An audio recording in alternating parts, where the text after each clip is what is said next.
Welcome back to another episode review and breakdown for Stargirl Season 2. Today we're talking about Season 2, Episode 2, aka Summer School, Chapter 2. And guys, another great episode of Stargirl. I mean, honestly, we kind of expected this point and it did not disappoint. And a lot happened in this episode. Just like the first episode, there is a lot to happen and we have a lot to talk about. So, of course, as always, spoiler warning if you have not yet seen this episode because we are talking full spoilers. But now, without further ado, let's jump into breaking down this episode. So we start off with a little Girls Just Wanna Have Fun from Cyndi Lauper. It's such a good song. I mean, I love me some 80s music.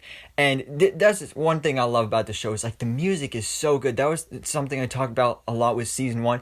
And it just continues here with season 2 because we start off with a scene of Bobby Berman, of course, the mother of Cindy Berman, or adoptive mother, that whole situation there. She was like Cindy's like third mother or something like that at that point. So she's just dancing around, celebrating, having a good time, probably being like, all right, yeah, I got my freedom. She even like tosses some cookies on the floor, which I mean, sure, you're celebrating, but also like, why would you waste good cookies like that? That is just wrong. And of course, things get even worse when Cindy does actually show up. She's like, hey mom, I'm home. And she whips out the Eclipso diamond and basically brings Bobby under the control of Eclipso. And then we move on to a flashback, which actually Green Lantern, aka Jade, aka Jenny, because we find out she's actually leaving her children's home that she's been living in for the past couple of years. And as she's leaving, she gets this box, and inside this box is a red car with the name Todd on the bottom, which is her brother. But what she also finds in the box is her father's ring, which of course is the Green Lantern ring because her father was Alan Scott. And then that transitions back to present day where we follow up after where last episode ended off, where we meet back up with Jenny, which is what we're calling her in the comics. She's Jade, at least that's her superhero name, but Jenny. So Jenny and Courtney, and yeah, so she's Alan Scott's daughter. She's the daughter of Green Lantern. So they decide like, alright, sure, she can stay in the night, whatever. So she takes Courtney's room. Courtney goes and sleeps on the couch. Poor Courtney, like this whole episode, she goes through a lot. But then when she wakes up, like Jenny is like making pancakes, she fixed the table. Everybody loves her. And that's a big thing with Courtney in this whole episode is that she's kind of just like looking at what Jenny is and wishing she could be like that, even though, that's what she usually is like, just not in this one episode.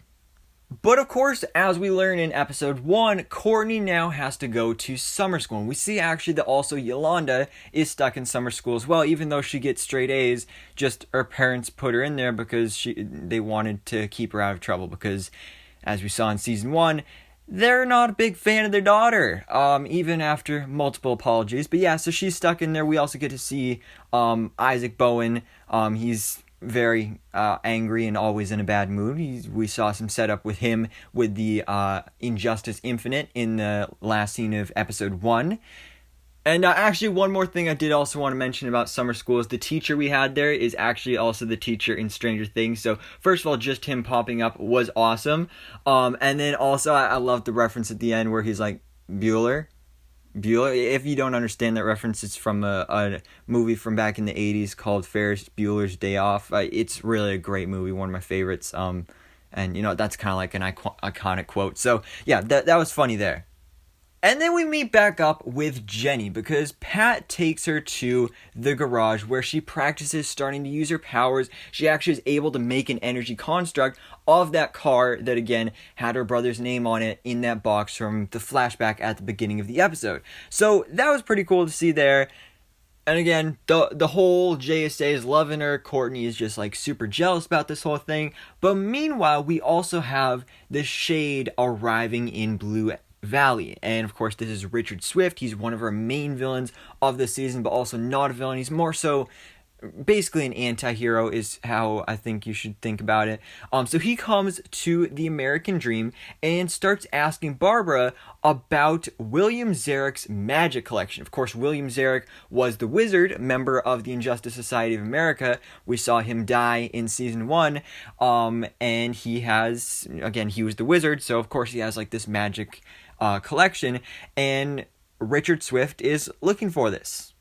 So he has a little conversation there with Barbara, and then he ends up going to the diner where Pat actually runs into him, and automatically Pat is very suspicious, and he kind of realizes like, wow, this is the Shade. This is one of the old villains from back in the day.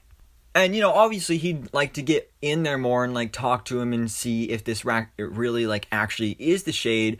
But of course, something happens because Jenny, she loses control of the lantern and the ring, and things just start going wrong when you got these like big green explosions and all that stuff. So he goes to check in with her, and basically the lantern is about to explode. But it turns out she is actually basically the battery for it. So she's the reason that the ring never needed to charge all these years, because she's the one that's charging it. So they decide, all right, what if she can absorb the power and the energy of the Green Lantern ring?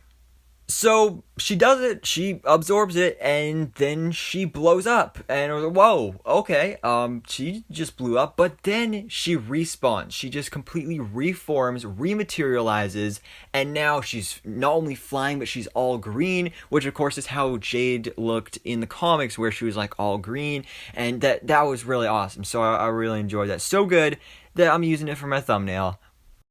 But as cool as she was, we don't know when we're going to be seeing her again, because when we pop back into the next morning, Courtney is like, oh, where's Jenny? And Barbara says, she's gone. She was gone when I woke up. So Jenny left. She's gone. And in the promo for next week's episode, we did not see her. So I don't know if she's going to be in next week's episode. But she's definitely going to return at some point in the season. And, you know, I'm excited to see more Green Lantern. This was another thing I mentioned in my video for episode 1, is that like it's so good to finally be seeing a Green Lantern in live action once again, because it's been so long, and it looks like so far it's being executed so well in this series.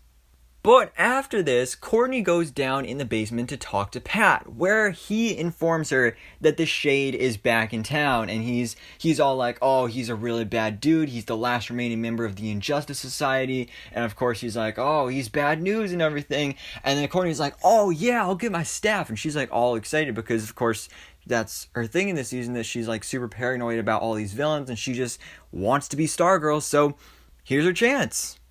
And that definitely sets up for next episode again, as we saw in the promo, that the JSA is going after and hunting down the Shade, which I'm really excited to see again, because he's not a full villain, he's more so an anti-hero. So I'm excited to see how the ideals will conflict between the team and the Shade. So I'm really excited to see that. But we get another crazy ending for this episode that relates to, once again, Eclipso, because earlier on in the episode we got another update with Bobby, where she is like cleaning the floor or something, and she's holding a knife, and then in the reflection of the knife she sees the silhouette of Eclipso.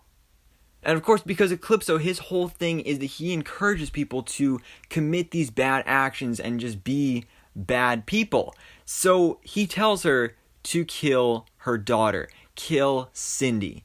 And this is exactly what she tries to do at the end of the episode. She tries to kill Cindy, doesn't end up working out very well for her, because then Cindy shows up, and obviously she's able to actually very easily take down her mother. But then on top of that, then Eclipso actually basically takes over Cindy and kills Bobby. Not only kills her, but absorbs her energy and feeds on all of her fear and anger and darkness, which is a great explanation and great demonstration of really how Eclipso's powers work in this season, which I think was a really nice way of showing how it worked. But then I love how at the end of this, Cindy went back to normal Cindy, you know, her face was not purple anymore, and she's like, whoa, why'd you do that and all this stuff? Because you could tell Cindy was not in control.